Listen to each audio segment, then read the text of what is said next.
Okay, yeah, thanks, Alison. Thanks to you and to Anya and Andrew and Anthony for starting this and keeping it going. It's been a lifeline to many of us. So, hello from Edinburgh in Scotland. The sun is shining, believe me.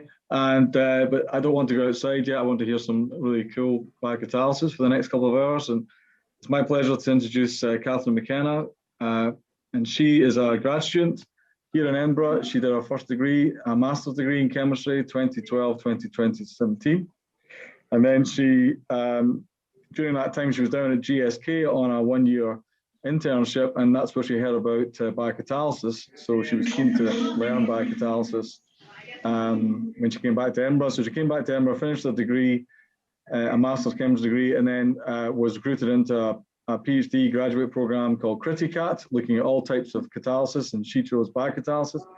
And she's been under the joint supervision of myself and my colleague, Professor Andrew Lawrence, who's an expert synthetic organic chemist, and you'll see how that has turned out in her talk. She's due to submit her thesis in the next few months, and hopefully she's going to tell you an exciting story about a molecule that you all want to try. So I'll pass the floor over to Catherine. Looking at the design of a natural product-inspired amine donor for transaminase biocatalyst for enzymes. So before I get started, I'm sure most of you are aware, but for those who may not be, a transaminase biocatalyst can generate a chiral amine from a prochiral ketone. They do this in conjunction with the cofactor pyridoxal phosphate, which acts as an amine donor shuttle, transferring a sacrificial amine group, from the sacrificial amine donor to the prochiral ketone to generate your chiral amine, your desired product, and also a carbonyl byproduct. So chiral amines are really highly valuable building blocks for the pharmaceutical, agrochemical, and chemical industries. In fact, I think it's estimated that about 40% of FDA-approved drugs contain a chiral amine. Perhaps one of the most famous examples is that of sitagliptin, originally produced by Merck via rhodium-catalyzed route. On partnership with Codexis, they developed a transaminase biocatalyst capable of this late-stage reductive amination and enhanced in antiselectivity and with a 19% total reduction in waste in comparison to the chemical process. In addition, you can also see from this Alzheimer's drug the power of these biocatalysts in producing these good yields and excellent antiselectivities. Like many biocatalytic processes, transaminase enzymes are often limited by an unfavorable thermodynamic equilibrium. One strategy which has been shown in the literature over the last decade or so to be successful in overcoming this has been the choice of amine donor. So what I refer to here is some kind of chemical or physical driving force which would remove the byproduct in alignment with Le Chatelier's principle, pushing the thermodynamic equilibrium in favour of the production of the chiral amine. So these are just some examples of the amine donors which have been present in the literature. So it's not an extensive coverage, but just a few to show you what I mean. So isopropylamine, as I'm sure you're aware from sitagliptin synthesis, is cheap, commercially available, and the byproduct acetone can easily be driven off from the reaction. We've got these colorimetric amine donors from the Hales and O'Reilly groups, whereby the colorimetric byproducts are excellent for screening new transaminase activity. And lately we have cadaverine, this natural product amine donor, which at high pH can drive the formation of this trimer, which aids the thermodynamic equilibrium. So while each of these amine donors have unique applications, there are some drawbacks. So for example, isopropylamine is not widely accepted by particularly wild type transaminase biocatalysts. And in addition, the volatility which we exploit to evaporate acetone can also remove volatile desired products from the reaction mixture as well. The high pH required for cadaverine, as we know, most biocatalysts tend to prefer near physiological conditions. So we aim to draw inspiration from the advantages of these amine donors and hopefully synthesize a new amine donor which might overcome some of these limitations. So we look to nature for inspiration, in particular the natural product N-cargrenine B. So N-cargrenine B's biosynthesis is believed to start from this diamine, which would undergo some kind of oxidative deamination to give the aldehyde, then cyclize to give the imine and enamine, which undergo an irreversible Povarov dimerization reaction to form the natural product. the Lawrence group completed the biomimetic synthesis of this natural product. And they found that when they deprotected the acetyl, they couldn't isolate any of the intermediates in this pathway and formed the natural product in a 2:1 diastereomeric ratio. We hypothesized that this diamine could provide the perfect amine donor for transaminases, and that this cascade process would provide the perfect thermodynamic driving force for these biocatalysts. So the aim of my project was to synthesize and screen a range of derivatives of this diamine with a variety of different transaminase enzymes and amine acceptors. So initially the project began with an adaptation of the synthesis of these diamine products from the Mullo and co-workers.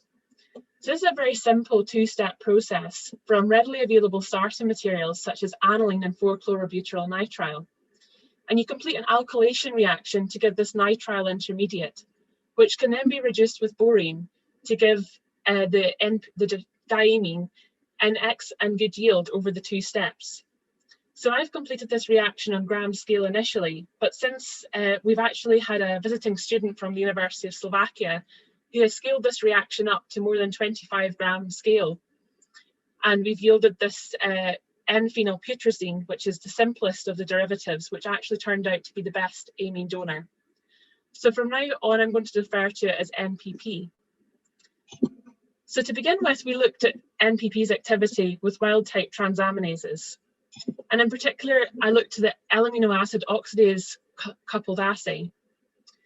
So the reason for this was I could easily slot in different diamine or amine donor derivatives and screen these with this Halomys elongata transaminase, which was kindly provided by the Paradisi group. In this assay, I'm using pyruvate as the amine acceptor. So on transamination of the pyruvate, you generate L-alanine. L-amino acid oxidase then oxidizes this, producing hydrogen peroxide as a byproduct. The hydrogen peroxide then oxidizes the orthodionisodine dye and produces this conjugated species, which is orange-red color in solution, which you can monitor at 436 nanometers. So using this assay, I was able to probe Michaelis-Menten kinetics for this NPP amine donor. So you can see here from the graph on the left, the pale kind of green line at the bottom is the no donor control, up to 20 millimolar of NPP with the stark green line. And you can see the nice linear response in the initial part of this graph, which enabled me to plot a Michaelis-Menten kinetic graph and determine the Michaelis-Menten constant to be in the region of 10 millimolar. Now, without comparison, we can't really infer much from this data. So I completed the assay again with methylbenzylamine as the amine donor. And you can see here that the Michaelis-Menten constants of MBA and MPP are very similar, suggesting that this particular biocatalyst, HEWT, has similar affinity for both of these amine donors, suggesting that MPP is applicable to transaminases. So I then carried out a quantitative HPLC assay looking at HEWT and CVTA as the wild type enzymes. And you can see here we're using acetophenone this time as the amine acceptor. And I'm monitoring the production of methylbenzylamine by HPLC. In this assay, I'm getting about 50% yield for both these wild type biocatalysts, which was really promising. I then wanted to look at NPP's applicability with a much wider panel of transaminase biocatalysts. And we were kindly provided the Codexis library of the 24 transaminase enzymes. So I carried out a screen with benzaldehyde shown here in blue, detecting benzylamine, and with acetophenone, where methylbenzylamine relative yields are shown here in green. And what you can see is across the board, 23 of the 24 commercial transaminases show activity with NPP under these cooperative reaction conditions. The only transaminase not to give any activity at all was this 007. What I also noticed was that there seemed to be a precipitate forming in correlation to activity. So as I mentioned, 007, which shows no activity with NPP, we've got this kind of pale yellow solution, which is also similar to that of the no donor and no enzyme controls. However, for ATA113, where we've got a good activity shown, you can see the formation of this kind of white precipitate. So I scaled this reaction up and isolated the precipitate and confirmed by NMR that this was the hypothesized derivative of the natural product. And in addition, this kind of provides a physical driving force through the precipitation of this byproduct. So the pictures here on the left, so this is the reaction before it's initiated, and this is after 24 hours, sorry, and you can see it's this milky kind of white precipitate, which can be easily filtered off. By NMR, you can see the benzylic proton, which indicates this mixture of diastereomers, and you can see here the precipitate on isolation in the vial. We also wanted to look at NPP's applicability over a variety of different reaction conditions. As I mentioned in the introduction, this is something that can often be a drawback to amine donors. So I explored NPP's activity across a variety of different pHs from 6 to 11 and temperatures from 20 degrees up to 45. And you can see across the board there's very minimal change in NPP's activity across these reaction parameters, suggesting that NPP is applicable under a wide variety of conditions. We also wanted to look at NPP with more challenging substrates. So for example, the methoxyacetophenone, indinone, where the thermodynamic equilibrium is much more challenging. I carried out these assays in parallel with isopropylamine. And as you can see, for the 4 transaminase biocatalysts, NPP outperformed isopropylamine in each case, which was excellent news for NPP. We also wanted to look at NPP in a more industrial kind of application. So as I mentioned, the prominence of sitagliptin in the literature led us to choose this prochiral ketone as our substrate for screening. So I carried out this screen with the R transaminases from the Codexis library and identified ATA025 as the kind of hit biocatalyst for this particular substrate. I then went on to optimize the reaction conditions and selected these conditions as optimal, so the Hepes buffer at pH 8, and add in 2 equivalents of NPP. And as you can see, we got 96% conversion to the product by HPLC and a 54% isolated yield. The pictures here along the bottom show the reaction at time equals 0 after the 48 hours. And then, as I mentioned earlier, you can very easily remove the precipitate by filtration through a pad of sealite to give you the mixture just with your product present and any excess donor. I followed this reaction by reverse phase HPLC. So from the chromatogram at the back, this is at 5 hours after full addition of the ketone. And you can see that over time, we've got this decrease in the starting material, the ketone, indicated by the red arrow, and an increase in the product indicated by the green arrow. Upon quenching of the reaction, I'm using methylbenzylamine as an internal standard for these reactions. And at the front here, these are the 2 standards of the amine and the ketone. I then used chiral HPLC to look at the enantioselectivity of these biocatalytic reactions. Fortunately, there is a commercially available standard shown here in black for R sitagliptin. But for the opposite enantiomer S, we actually screened the S biocatalysts in the Codexis library and repeated the scale-up reaction, isolated some of this product, and you can see it here in blue. And then the red here indicates our isolated product from the R sitagliptin scale-up, which I showed you, confirming that the reaction is indeed enantioselective. So to conclude, I've shown that NPP is an easily accessible amine donor and has now been synthesized in more than 25 gram scale.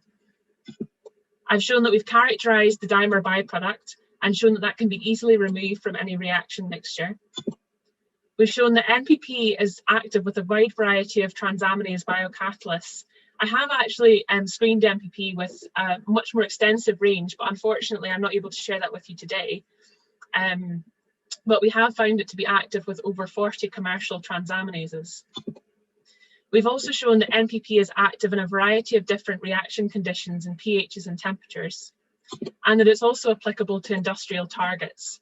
So the picture here at the bottom is the work carried out by Maria, our visiting PhD student from Slovakia, and she's made about 100 grams of NPP now. And if you'd like to read more about her synthesis and indeed NPP, we've submitted the paper to Chem Archive at the moment, and it's also submitted for publication. So future work in this project, we're also interested in screening more transaminases with NPP, especially wild types, to explore the further reactivity there. Also, can we do whole cell biocatalysis with NPP? So this is something we'll be looking into in the future. And a biocatalytic route to NPP would really be an interesting application and addition to this project. So replacing that borane perhaps with an nitrile reductase. So finally, I'd like to thank my supervisors, Professor Lawrence and Professor Campopiano, for all their help and support throughout the project. I'd like to thank Irene, Maria and Kimberly, who made contributions to the project. I'd like to thank both the Campopiano and Lawrence group for their guidance throughout my PhD and for making the lab an interesting place to be. I'd like to thank the Paradisi and O'Reilly groups for providing the wild type clones for the transaminases, Codexis for providing the screening kit, and David at Codexis for his advice throughout the project. I'd also like to thank my funding bodies, EPSRC and Criticat. And finally, I'd like to thank you all for your attention. And if you have any questions, I'll be happy to try and answer them.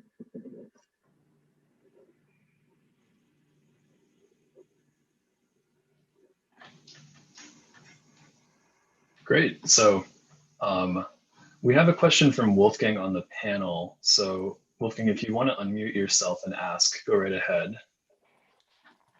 Thank you very much, and thank you for your presentation. I have a few questions. Maybe the first is rather simple and short. Do you know, is the absolute configuration of this incaganin known, of the natural one?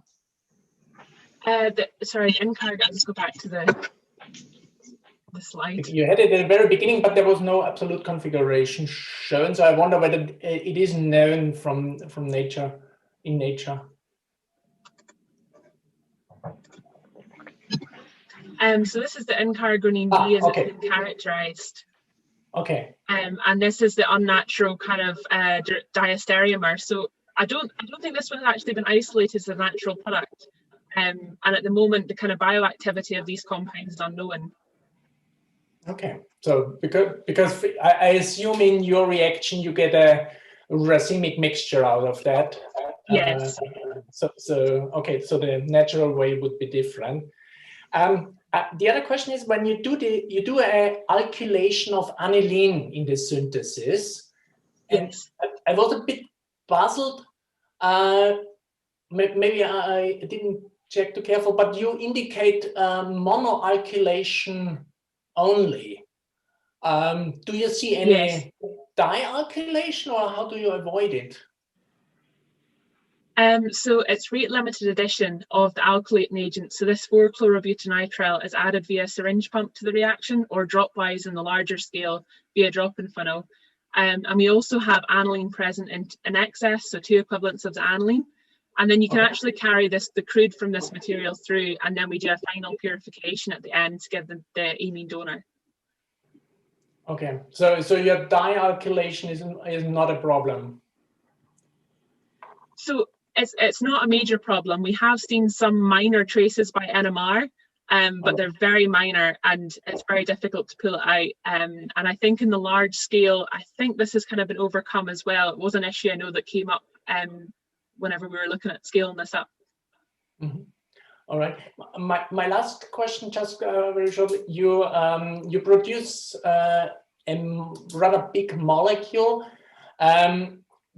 Did you think about any atom economy issues here?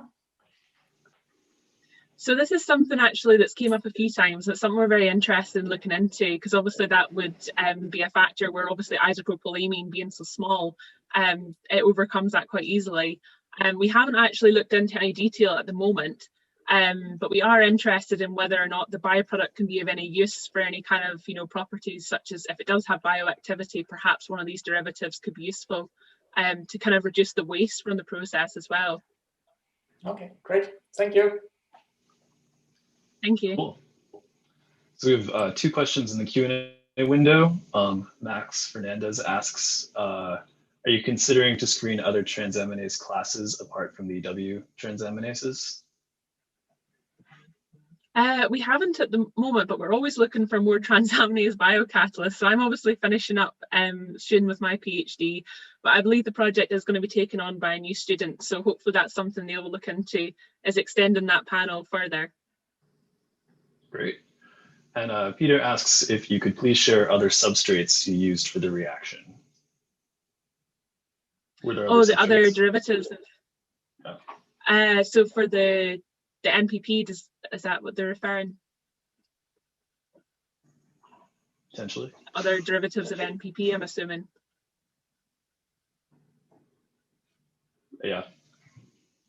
Okay, I'll assume that. Yeah, so we have actually looked into, so the natural product has that kind of, without the sugar on it, it's the kind of hydroxyl ethyl substituent. So I have screened that one as well. I did find the simplest one with the proton in that para position has been the best of the derivatives I've so far looked into. We are exploring others, and hopefully we can discuss those soon. But at the moment, NPP has been the best of the ones we've looked at, and at the moment we're kind of only looking at that para position, which would be interesting actually to explore derivatives around that ring and, you know, sort of probe some insight into the active site of the biocatalysts. Great. We have one last one that came in. Could you please discuss the screening assay that you used? The screening assay. Oh, the amino acid oxidase. Yeah, the colorimetric assay. Yes, so basically there's not many assays for screening the amine donors with the transaminases. Most of them look at the amine acceptor, the ketone. So for this, it enabled me to basically change the amine substrate. So you prepare a reaction mixture with all these components, and then you can put in different amine donors and explore the kind of activity. So when I have successful transamination, i.e. my amine donor is working, you've got this hydrogen peroxide being produced, and hence you've got this oxidation of the dye, and that provides the absorbance increase at 436 nanometers. And then that allows me to then plot kind of Michaelis-Menten kinetics and look into the, you know, kinetic parameters of the reaction. Great. Maybe, Andrew, could I just ask Catherine one question? Really nice talk, Catherine. It's great work. Thank you. Just on your kinetics, was I right in thinking there was a lag phase in your reactions? And if so, do you know what causes that? So there is a little bit of a lag at the start. I imagine it's because it's the coupled process. So just getting stuck, you know, what we're monitoring is this last step here that's catalyzed by horseradish peroxidase. So I would imagine it's just the time taken for these products to be formed and then consumed by each of the enzymes in the process.